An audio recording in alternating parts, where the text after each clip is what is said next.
السلام علیکم ورحمۃ اللہ وبرکاتہ۔ جس کے دل پر کوئی بھی غم ہے کسی بھی چیز کا، اولاد کی طرف سے، ازواج کی طرف سے، یا مال کی طرف سے، یا کسی بھی طرح کا کوئی غم، ہم، فکر، پریشانی، اس کو انہی کلمات کو لازم کر لینا چاہیے اور اسی جذبے کے ساتھ پڑھنا چاہیے جس جذبے کے ساتھ یونس علیہ السلام نے پڑھا تھا۔ وَنَجَّيْنَاهُ مِنَ الْغَمِّ، اس وقت وہ غم میں گھرے ہوئے تھے تو اللہ نے ان کو نجات دے دی۔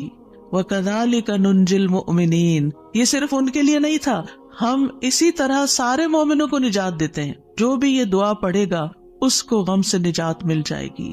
تو گویا مومنوں کو اس بات کی ترغیب دی جا رہی ہے، اس بات کا سلیقہ سکھایا جا رہا ہے کہ غم اور دکھ اور تکلیف کے موقع پر انہیں کیا پڑھنا ہے، کیا کہنا ہے۔ اور جب انسان یہ دیکھتا ہے کہ سابقہ مومنین کو اس دعا کی وجہ سے تکلیف سے نجات ہوئی تو اس کا ایک یقین بڑھ جاتا ہے کہ اللہ تعالیٰ میری تکلیف بھی دور کر دے گا۔ اگر وہ رب یونس علیہ السلام کو مچھلی کے پیٹ سے نکال سکتا ہے تو میرا رب مجھے اس مشکل سے کیوں نہیں نکالے گا، کیوں نہیں نکال سکتا، وہ ضرور نکالے گا۔ تو اس سے خاص طور پر یہ بات پتہ چلتی ہے کہ تحلیل یعنی لا الہ الا اللہ اور تسبیح سبحان اللہ یا سبحانک، یہ ہر غم کو دور کرنے کے لیے مجرب نسخے ہیں۔ یہ دو چیزیں کرب اور مصیبت سے نجات دلاتی ہیں۔ تو جو شخص بھی اللہ کی کتاب پر ایمان رکھتا ہے، قرآن مجید کو اللہ کا کلام سمجھتا ہے، اللہ کے وعدے پر بھروسہ کرتا ہے، اللہ کی اس بات کو سچا سمجھتا ہے، تو پھر وہ اسی طریقے پر اس دعا کے ساتھ اپنے رب کو پکارے تو اللہ تعالیٰ اس کی دعا قبول کرے گا اور اس کو غم سے نجات دے گا۔ اس دعا کی فضیلت کے بارے میں احادیث بھی آتی ہیں۔ نبی صلی اللہ علیہ وسلم نے فرمایا، ذُو-النون کی دعا جب وہ مچھلی کے پیٹ میں تھے، یعنی لا الہ الا انت سبحانک انی کنت من الظالمین، جب بھی کوئی مسلمان کسی معاملے میں ان الفاظ کے ساتھ اپنے رب سے دعا کرے، وہ دعا اس کے لیے ضرور قبول ہوگی۔ اللہ سبحانہ وتعالیٰ کے بعد نبی صلی اللہ علیہ وسلم نے بھی اس بات کو کنفرم کیا ہے کہ یہ دعا مسائل کا حل ہے۔ بہت لمبے چوڑے وظیفے پڑھنے کی بھی ضرورت نہیں، لیکن پڑھے تو کوالٹی کے ساتھ، درد کے ساتھ، تڑپ کے ساتھ، تکرار کے ساتھ، اصرار کے ساتھ، افتقار کے ساتھ، اپنی محتاجی ظاہر کرتے ہوئے، اپنی غلطی کا اعتراف کرتے ہوئے۔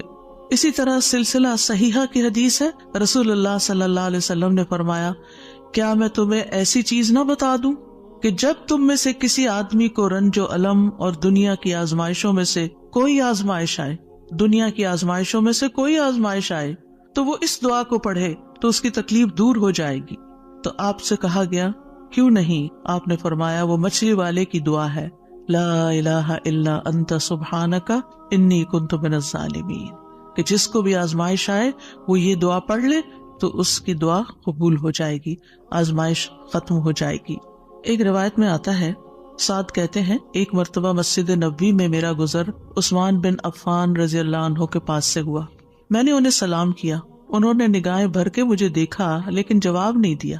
میں عمر بن خطاب رضی اللہ عنہ کے پاس آیا، ان سے 2 دفعہ سوال کیا کہ کیا اسلام میں کوئی نئی چیز پیدا ہو گئی ہے؟ انہوں نے کہا نہیں، کیوں، کیا ہوا؟ میں نے کہا میں ابھی مسجد میں عثمان رضی اللہ عنہ کے پاس سے گزرا تھا، میں نے انہیں سلام کیا، انہوں نے نگاہیں بھر کے مجھے دیکھا لیکن جواب نہیں دیا۔ عمر رضی اللہ عنہ نے پیغام بھیج کر حضرت عثمان کو بلا لیا اور فرمایا کہ اپنے بھائی کے سلام کا جواب دینے میں آپ کو کیا رکاوٹ پیش آئی، کس چیز نے آپ کو روکا؟ عثمان رضی اللہ عنہ نے کہا کہ میں نے تو ایسا نہیں کیا۔ سعد کہتے ہیں میں نے کہا بالکل ایسا ہی کیا ہے۔ کہتے ہیں حتیٰ کہ عثمان رضی اللہ عنہ نے قسم کھا لی تو میں نے بھی قسم کھا لی۔ پھر عثمان رضی اللہ عنہ کو کچھ یاد آ گیا تو انہوں نے کہا بلا واستغفر اللہ واتوب الیہ، ہاں ایسا ہوا ہے، میں اللہ سے معافی مانگتا ہوں اور توبہ کرتا ہوں۔ آپ ابھی میرے پاس سے گزرے تھے، دراصل میں اس وقت ایک بات سوچ رہا تھا جو میں نے رسول اللہ صلی اللہ علیہ وسلم سے سنی تھی، اور اللہ کی قسم جب بھی مجھے وہ بات یاد آ جاتی ہے میری آنکھیں پتھرا جاتی ہیں اور میرے دل پہ پردہ آ جاتا ہے، یعنی مجھے اپنی ہوش نہیں رہتی۔ کہتے ہیں سعد نے کہا میں آپ کو اس کے بارے میں بتاتا ہوں۔